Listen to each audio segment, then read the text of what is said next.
Эфирда Татарстанның көньяк-көнчыгыш хәбәрләре. Студияда Лилия Шафигуллина. Исәнмесез бүгенге программада. 3 кешенең гомере өзелгән, 12 кеше зыян күргән. Аяк килеш машина йөртергә яратмаучыларга нәрсә яный һәм исерек хәлдә руль артына утыручыны күргән чиракта кая мөрәҗәгать итәргә кирәк. Самардан алмалар, зәйдән чәчәкләр. Әлмәт ярминкәсенә кемнәр һәм каян килгән? Сатып алучыларны ниләр җәлеп итте? Кечкенәләргә 50, өлкәнрәкләргә 200 метр. Әлмәттә аркада йөзүчеләр көч сынашты. Ярышларда кемнәр катнашты? 3 кеше һәлак булган, 12-се зыян күргән. Әлмәттә исерек килеш машина йөртүчеләр катнашындагы юл транспорт һәлакәтләре буенча елның 9 ай статистикасы әнә шундый саннар китерә. Шәһәр һәм район юлларында аяк булмаган автомобильчеләр 11 авариягә очраган.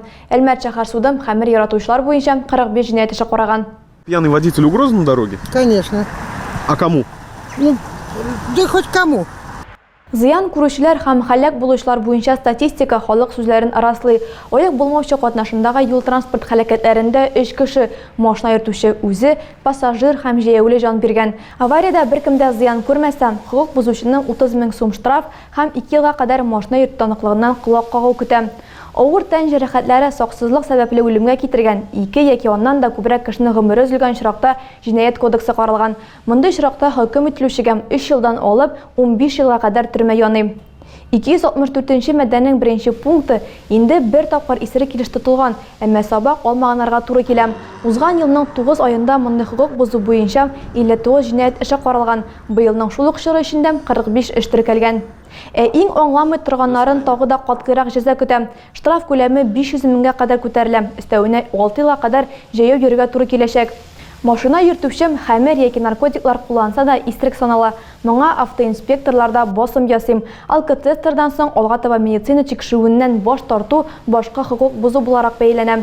Җәзасы гына шул ук 30 мең сум штраф һәм 2 елга кадәр йөртү таныклыгыннан мәхрүм итү. Инспекторлар әлеге хокук бозуларны булдырмау күпкә җиңелрәк дип саныйм. Шуңа күрә халыкка мондый чираклар турында хәбәр итү үтенече белән мөрәҗәгать итәм. Әгәр дә исерек кешене руль артына утырганын күрсәгез, 43 96 25 телефоны буенча шалтыратуыгыз сорала.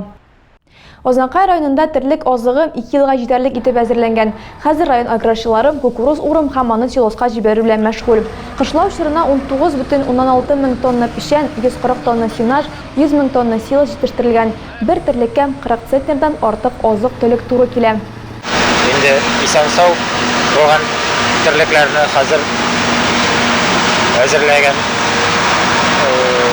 Азыклар белән ашатып, продукция алып Хуҗалыкларның инде финанс хәлләрен яхшыртырга дип өметләнәбез. Самара алмасы, зәй чәчәкләре, Шупай һәм Ямаш балаларым. Әлмәттә узган ярминкәдә эшмәкәрләр үз продукцияләрен тәкъдим итте. Сатып алучыларны нинди товарлар җәлеп итте һәм сәүдәгәрләр кайсы нигъмәтләрне мактый? Это шапка Мономаха.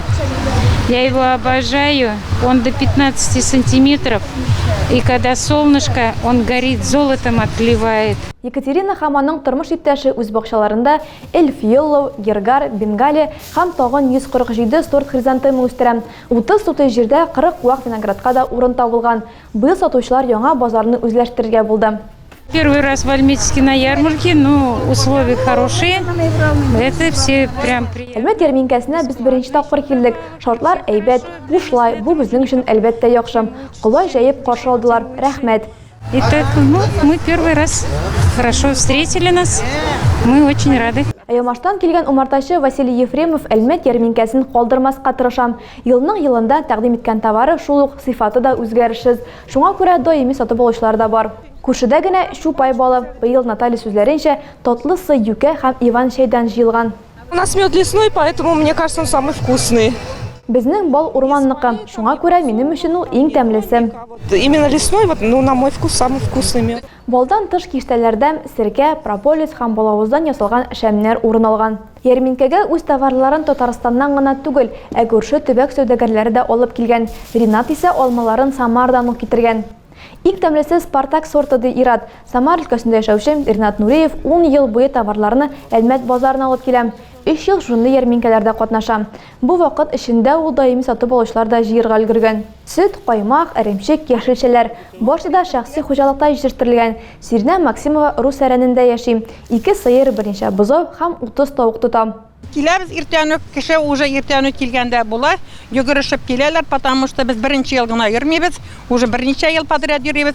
Әгәр кеше яхшы ала, синең нигең тәмне, яхшы, доброкачественный кешеләр даже икенче елны алган, бу елга хәлле кешенең исендә кала, йөгерешеп киләләр, яхшы алалар. Ярминкәләр һәр шимбә көнне декабрьгә кадәр дәвам итәчәк. Авыл хуҗалыгы продукциясе тулы киштәләрне Әминов урамындагы базар территориясендә табырга мөмкин.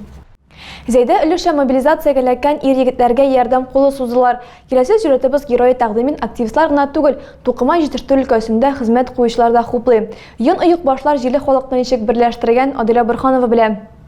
Илдә барган вакыйгага беркем дә битараф кала алмый. Зәйдә яшәүче изге күңелле Наталья Зинурова хәрби операциягә алынган ир-егетләр өчен җылы оек башлар бәйли.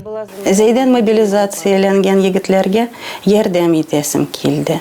Моның өчен кызлар белән аерым төркем оештырдык.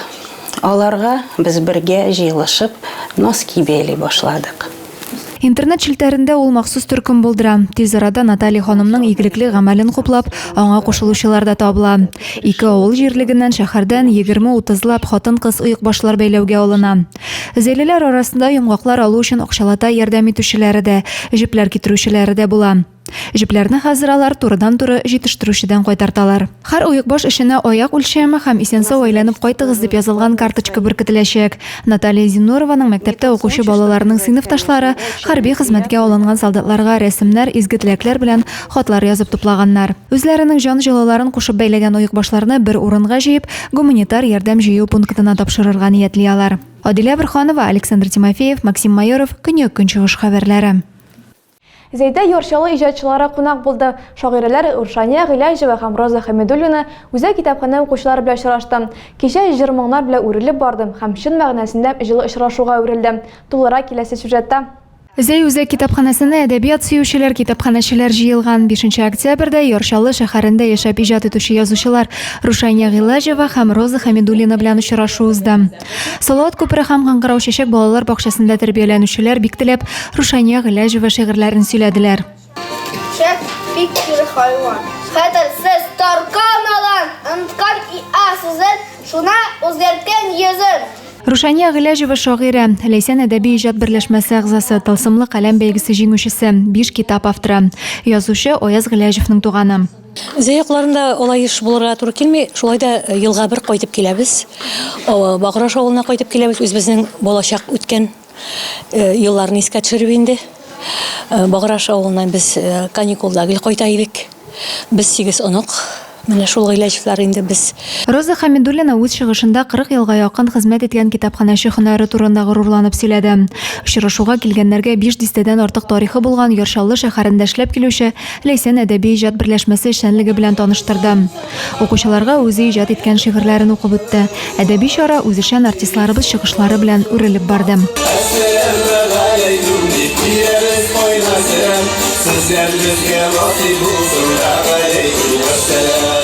Адилә Борханова, Александр Тимофеев, Максим Майоров, Көньяк-Көнчыгыш хәбәрләре. Мирас спорт комплексында спинниз көне узды. Гадәти булмаган спорт бәйрәмен аркада йөзүчеләр беренчелеге белән билгеләп үтелде. 3 яшь категориясе өчен төрле ара ераклыгы әзерләнгән. Иң кечкенәләр 50 метр, өлкәнрәкләр 200 метр арага йөзде.